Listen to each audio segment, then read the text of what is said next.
we all know what labels mean and what how they've been applied to us throughout the years. And some of you have really hard memories when you think back and you think about what people have said to you and over you and about you. And not just that, but also we have memories of what we have said over others and towards others, of how we have labeled people and virtually said that they are untouchable. Almost as if they would have leprosy of old. I'm not going to associate with you because you're known for this. I'm not going to consider you of any worth. But you know and I know, as we've discovered and we're continuing to discover what love really means, that it starts with us, our healing process, the healing process that needs to take place in you and in I, in the church itself, has to start with us being fully aware of how deeply we're loved by the Father. And we've pressed into this over and over and over again over the years. And some of you guys think, well, Brent, this is kind of a broken record. Well, no, it's not a broken record, and it's not skipping. It's actually the way it should be, that we are reminded that we're loved until we are so saturated with it that it leaks out of us to others. And I would propose to you that the difficulty of why we don't see enough love in the earth is because the very people who have claimed to know what love means are still looking to be loved themselves. And as long as we are still wanting to fill our own tanks, it's going to be very difficult for us to leak love onto others. Loving others will then feel like a duty, or it will feel like I have to be obedient, or it will feel like a task that I have to go through because I'm supposed to do it. Oh, I'm supposed to love you. How many of you know when you are truly, genuinely loved versus, just being someone on a task list? Right? I mean, you know it. You know when you're really getting love and when you're getting some kind of weird perversion of it, right? One of the keys to this, and we've been talking about this, is that we have to change our perspectives. We have to begin to look from heaven to earth rather than earth to heaven. We see it even in some of the descriptions as we read through the Advent story, that for generations, depending upon what group of people or what generation, they had a different picture of God, and they were doing the best they could with the picture of God. But much of mankind's picture of God has been through the broken lens that man has of himself. Remember that whole Augustinian, Athanasius kind of discovery we went through, and Augustine really had a perspective of God that came from the brokenness of man, and through the filter of the brokenness of man, now we look at God, and now we see that, how broken we are, and how downtrodden we are, and how rotten we are, and how could ever the God who made us love us if we're so broken? But then we also had this Athanasius guy out there, and one of these early doctors of the church, and he looked from, his perspective was heaven to earth. That through the love of God, now we look at man, and although we do see man is struggling in brokenness, we see it through the love lenses that God's wearing. And so this whole label thing, this whole thing, I know because I've already done, we set all this stuff up on purpose, but behind every one of these is another reality. Behind every label that's been given to you is another reality. And the reality is that you're loved. But you have a choice, and I have a choice. What will we believe about ourselves? Because what we believe becomes our reality. Remember that whole process? I have a thought, and then that thought, once it gains momentum, creates a belief system, and then once that belief system creates momentum, it actually creates behavior in my life. And And we talked last week, even reminded you that it's really hard to change behavior if that's all you're going after. But if I want to change your behavior, the easiest way is for me to go back and find the thought that started the process to lead me to that behavior. Much of mankind, much of the church has always had its focus on the behavior and called it sin. But Jesus came with a different perspective. Jesus came and said, no, don't worry about this. Let's go back to the very thought that conceived it, and let's take care of that. You take care of the thought, and you'll never have to worry about the behavior. So what thought needs to change in you for you to love someone? What thought needs to change in you for you to feel loved? That's a great question.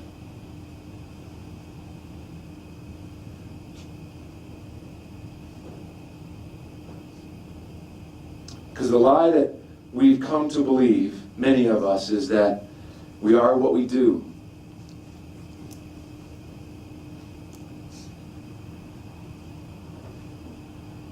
We're stuck over here. We're stuck in this Augustinian way of thinking.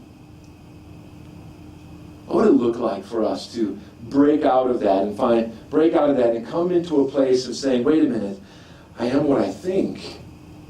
In fact of the matter, I am what he thinks about me. And if I can get a clear perspective of what he thinks about me, I just may have the confidence to really love you. So I want to talk to you some more this morning about this idea of love.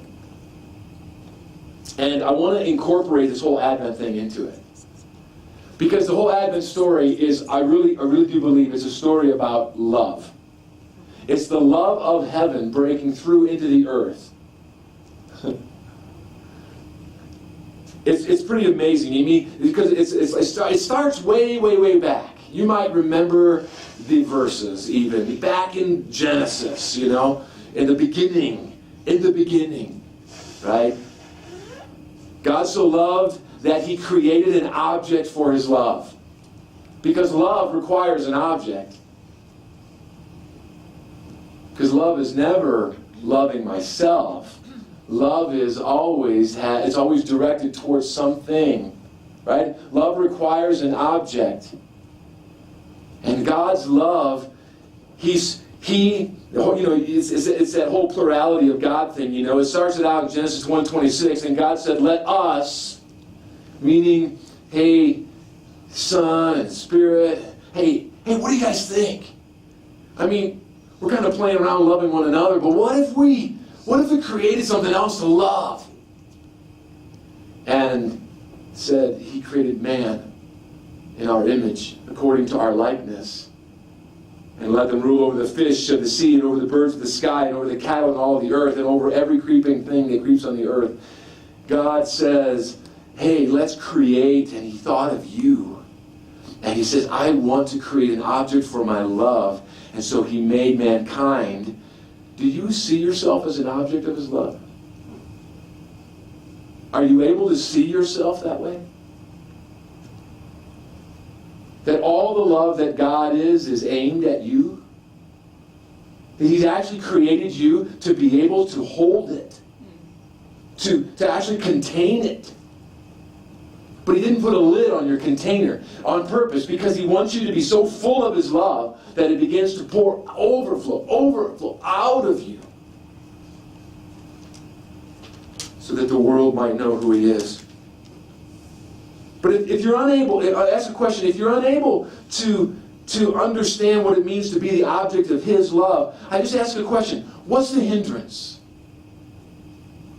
Because there's something, if you're unable to know that, there's something, maybe it's just an ignorant thing, maybe it's not a right or wrong thing, maybe it's just that you've never been told that, never been shown that, it's never been demonstrated to you.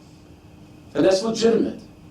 But what if there's something else there going on? What if something else is going on inside you? What if there was a thought that was given to you one day? That maybe you were unlovable. And so that thought then, as I hold on to that thought, and I kind of brew in that thought, and I stew in that thought. It becomes a belief system. I didn't really mean it to become a belief system, but I just couldn't get the thought out of my mind. Because the thought was given to me through the words of another person on the earth, and then the enemy came and salt and peppered it and seasoned it and kept on telling me over and over and over again that I'm just unlovable. And so by me dwelling on that piece, it became a belief system, and now it breaks out in my behavior. And you see it in what I do and what I say and how I even treat my own flesh.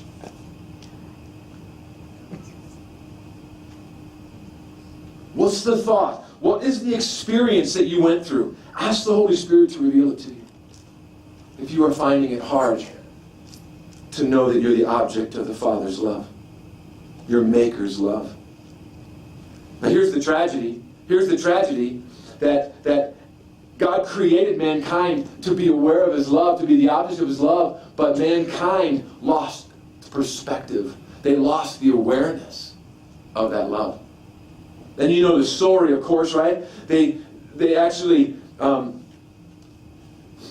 they listened to a liar. They believed a lie, and once they believe a lie, when we believe a lie, we actually empower the liar, right?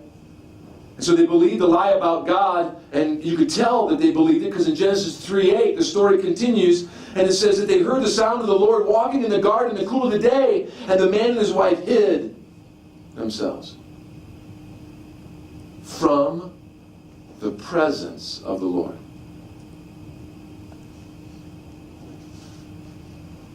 You know something's going on. If the very one who made me to be the object of His love comes, approaches me, and I run away from Him because I'm afraid. I'm believing something about love. I'm believing something about God that's not true, and that is that He is not safe. But see, love is always safe. Love is safe, and God is love. God is safe. While I have awe of God, and I'm in awe of God, and I honor God, I never should feel afraid of Him. If I do, I'm believing something about Him that's not true. I'm believing something about love that's not true. And so they became afraid, and of course you understand that fear displaces love because love and fear are opposites. In fact, 1 John 4 talks about it. Love displaces fear. Fear has to do with punishment. And fear is the opposite of love. So we have this picture that as we begin to believe that God is unsafe and I become fearful of God, I'm actually positioning myself to have a hard time being the object of His love. See, the reality is, in the garden, you guys, nothing ever changed in God. His love for mankind never changed. But the tragedy is that mankind started to believe that His love changed. His love became unsafe, which means it wasn't love at all. So how could God actually love me if love is safe? So then God must not love me. God must be against me. And so now I have to try to earn God's favor. You see the dilemma? Now we know from this side of history, as we look back and we look and see, and we knowing what we've been discovering about who God is, we look back and we can see the storyline and how it's developed. But we're looking at it now from a posture of knowing what love looks like. Because we're experiencing love right now. We're getting clearer perspective on God. So nothing ever changed in God. But where did it change? It changed in man. It was our awareness that changed. And so we have thousands of years of writings of our forefathers in Scripture that go through the storyline of attempting to get God's favor. And if I obey this and I obey that, and if I do this sacrifice and I do that sacrifice, if I can do, tell me what I need to do so that you'll love me.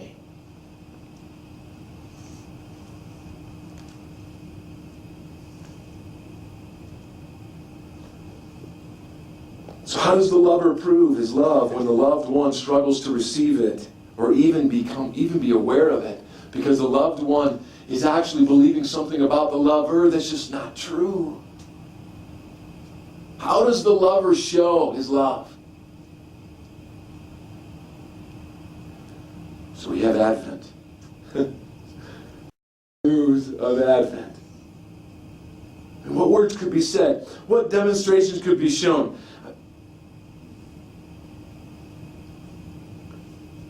I mean, declarations have been made, messengers have been sent, demonstrations have been made. I mean, there's been activity from heaven to earth, but somehow in each attempt, mankind missed it.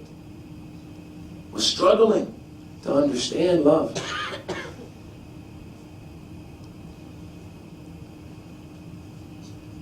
So God, in His wisdom and in His love, He said, I know what to do. And so we have the incarnation. We have Jesus. We have God made flesh. That God Himself would come and bond Himself, fuse Himself with humanity. It's an old story about a loving man who was inside on a cold winter night. He's inside his cabin, and there's a fire going, and it's just beautiful and warm on the inside, and there is this bird that's on the outside, and it's snowing, and it's below zero. It's just cold outside, and he sees the bird, and he wants the bird not to die. He wants the bird to come in and enjoy the warmth and be safe. And he opens the window to invite the bird in. He even says, hey, come in, bird, come in. Be safe in here. And the bird is fearful and won't come in. And the loving man says, if only I could become a bird, so I could tell the bird it's safe to come in. So we have the story of Advent, in some way the same storyline, the incarnation of God fusing Himself with man, the ultimate in identification, right? I mean, you really want to know what someone feels, you need to become them, right? Go through what they go through. Experience what they experience. From their perspective. And then I can really get a glimpse of what they're going through. So love is demonstrated in the becoming the God-man, so that mankind would be restored to the, could I even say, the man-God that they were from the beginning. Jesus being the God-man, but restoring us in identity that we were fused. Actually, we were created in the image of God from the very, very beginning, but we have lost our perspective. We lost our awareness of it. What if we could get it back? What would happen? What would happen on the earth if mankind recognized who they really were? Created in the image of God. In the fullness of God. That all the fullness of God would dwell in them. You remember the story, don't you? Remember the passage of Scripture. That Ephesians passage of Scripture. Ephesians 3:16. That He would grant you according to the riches of His glory to be strengthened with power through His Spirit in the inner man, so that Christ may dwell in your hearts through faith, and that you, being rooted and grounded in what? Love. In love, may be able to comprehend with all the saints what is the breadth and the length and the height and the depth, and to know the love of Christ which surpasses knowledge, that you may be filled up to all the fullness of God. In other words, that lid, that I'm so thankful there's no lid on you, otherwise you'd blow up. Right? I mean, you burst, right? So now you have the fullness of God coming up inside of you. I know who I am. I know that I'm loved. And because I'm loved, I can love others.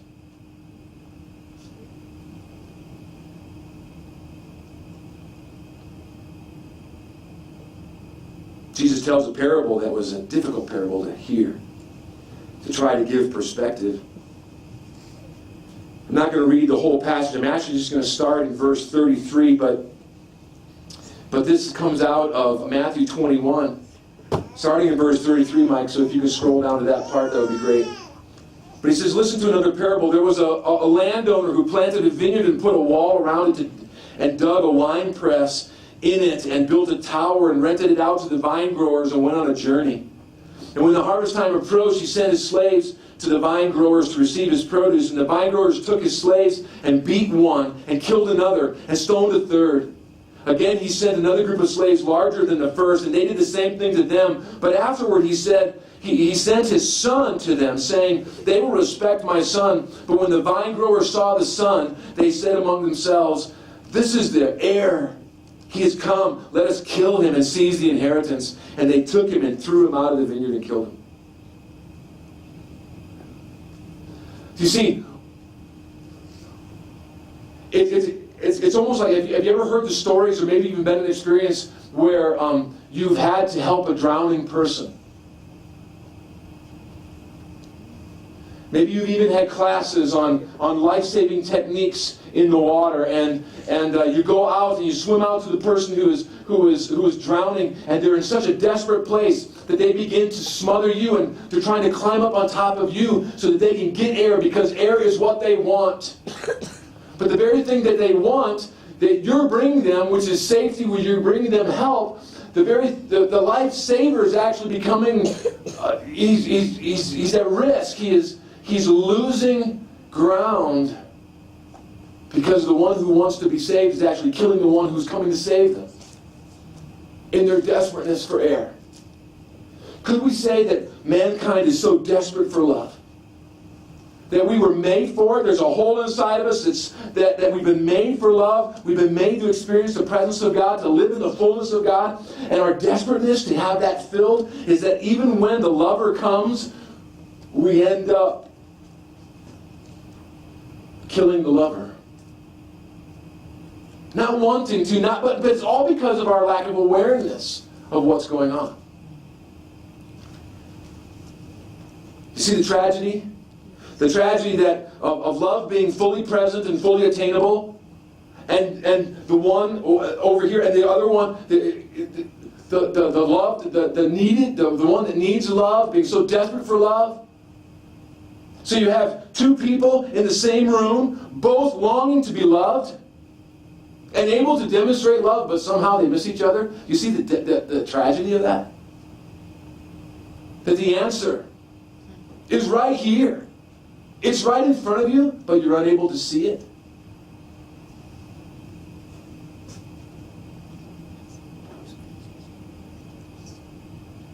Be like a person dying of thirst, floating in a boat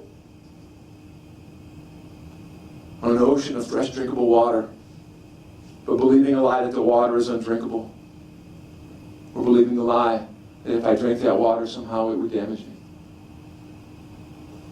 So they die of thirst, all the while having all the water they could ever drink. See, Advent, God's purpose, sending Jesus to the earth to take on human form, so that, that's what we mean by the incarnation, so that love from heaven would be demonstrated once and for all. Once and for all. To change the reference point of love, because somehow throughout history, mankind had lost the reference point for love. God has always been the reference point for love. He's defined by it. And He defines it. But somehow we've gotten God as this big burly ogre, or this 5-star point sheriff that's up in heaven waiting for us to mess up so that He can blow us away. That actually somehow we have come to believe that in the heart of God is our harm.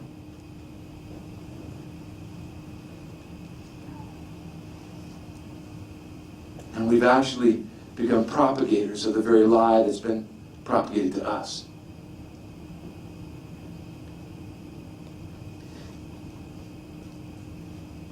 What if love is not offendable? What if love itself is not offendable.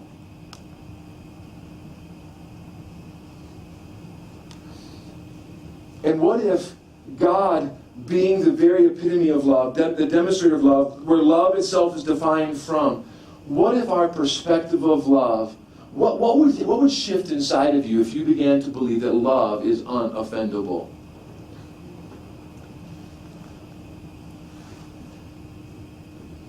You see, love from heaven's perspective.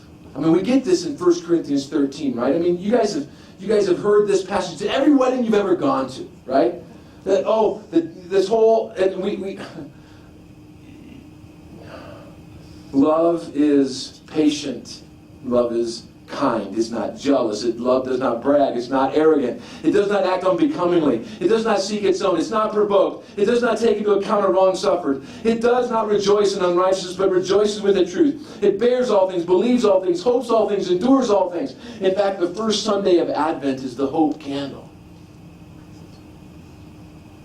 It's the hope. So, what if, because it says here in the New Testament, love does not take into account a wrong suffered. In other words, another way to say that is love always forgives. Which means that love is unoffendable. Do you understand the extrapolation there, right? Where I pulled that from. Which means that God is not able to become offended. And if that's true, that God is not able to become offended, then, and we learn that through the writings of Paul, what if we would take that passage and place it in the garden? What about our perspectives of God would change?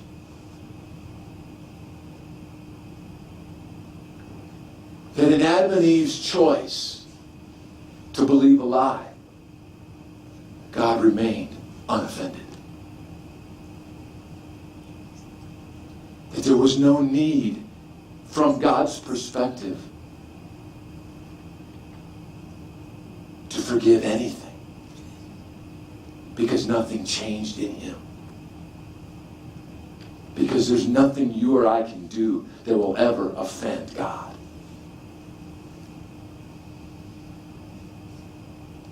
What are the implications of that to you? What does that do to your concept of God? What if God is not against you, but he is for you? What if he's always been for you?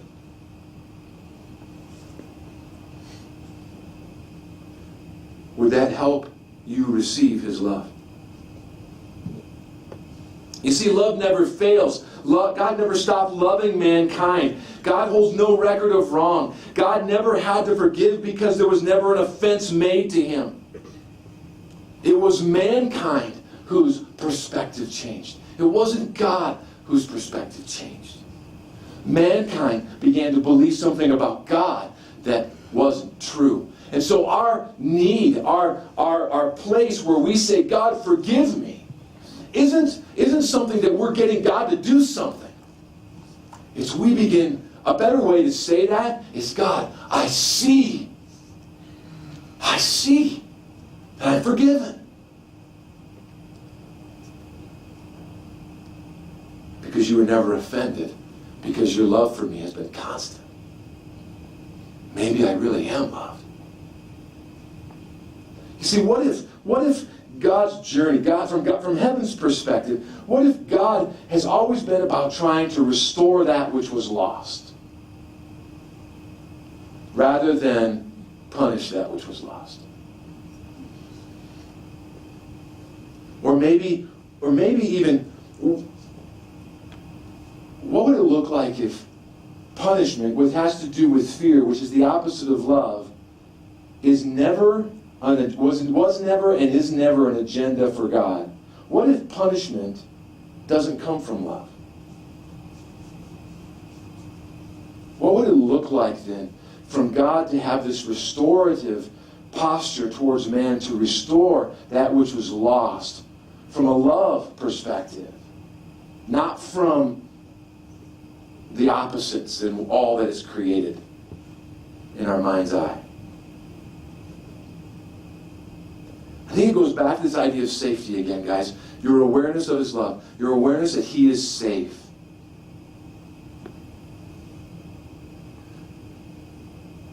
I think awareness of safety is at the heart of every loving relationship.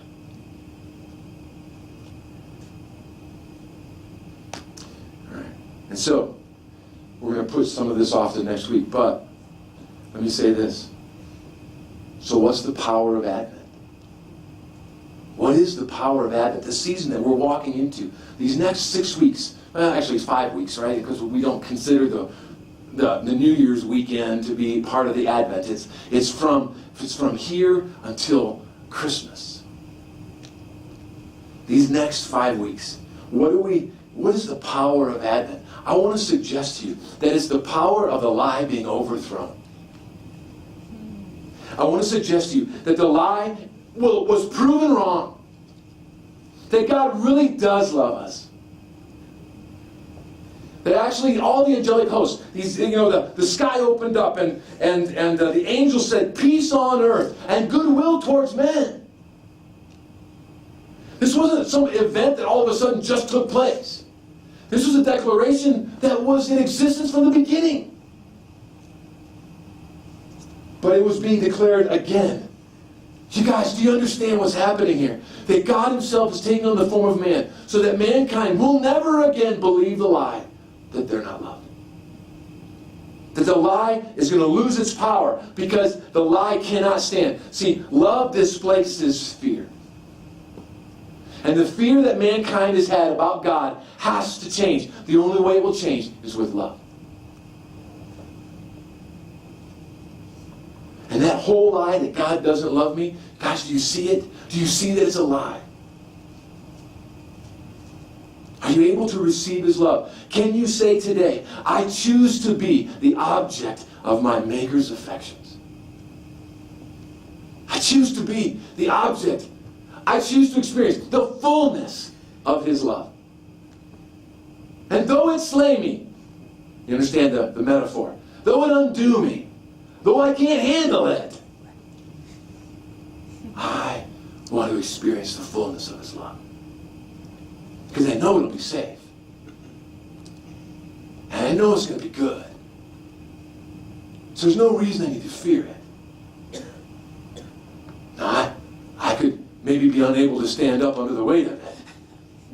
Because his love is so awe-inspiring. Can be so heavy you might not be able to move for the rest of your life.